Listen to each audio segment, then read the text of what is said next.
Young people today want to be something other than Indian because there isn't that pride anymore.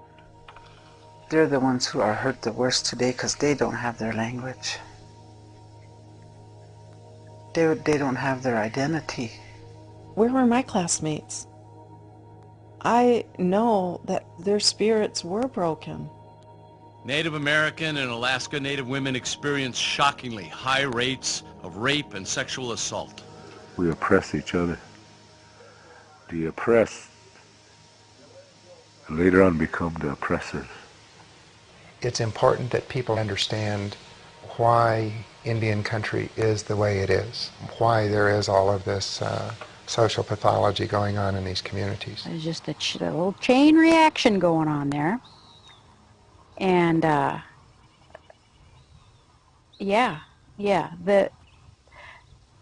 and part of that would be the boarding schools. I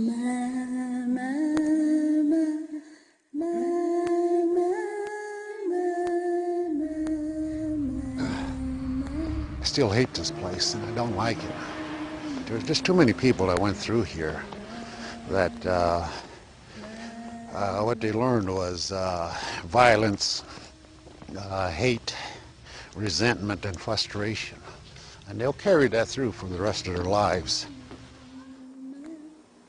Slowly I realized the experience in the government boarding school had kept me in a place where I couldn't seem to go forward, backwards, or sideways. I don't know why, but I wanted the alcohol.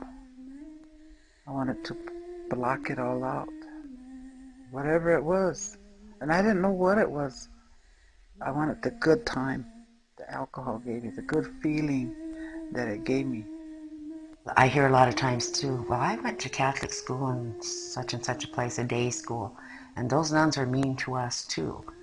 And granted, they probably were, but the difference is they weren't trying to get rid of a whole race of people. They were very effective at destroying the Indian family system. The whole tribal system is built on family, and children are the core, obviously, of any family, but especially, I think, Indian families. And so the attack on the children and on the Indian families was deliberate and effective. It took my mother and father away. I knew they were leaving, and I didn't want them to leave. They sat me down in this real strange chair, and it swiveled around, and I've never seen a chair like that. It got me scared. I tried to run. The matrons caught me. They grabbed my hair by my braid and just cut it.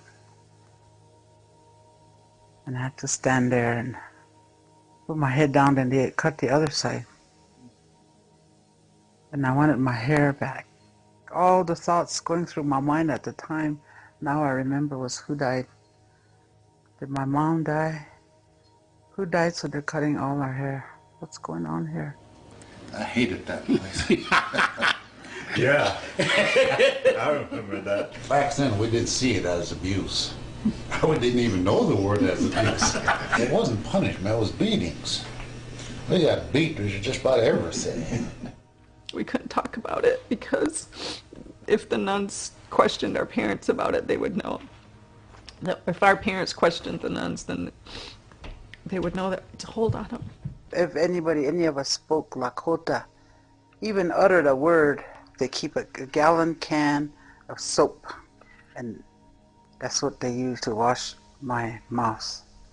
And I'll never forget the burning, the choking, the helplessness, the fading out that I went through. Now the secret is starting to be revealed in the communities, and we're really seeing the extent of this abuse. And again, you can draw a straight line from the abuse in the boarding schools to the abuse in Indian homes today. Because my feelings were frozen, I couldn't give what I never got.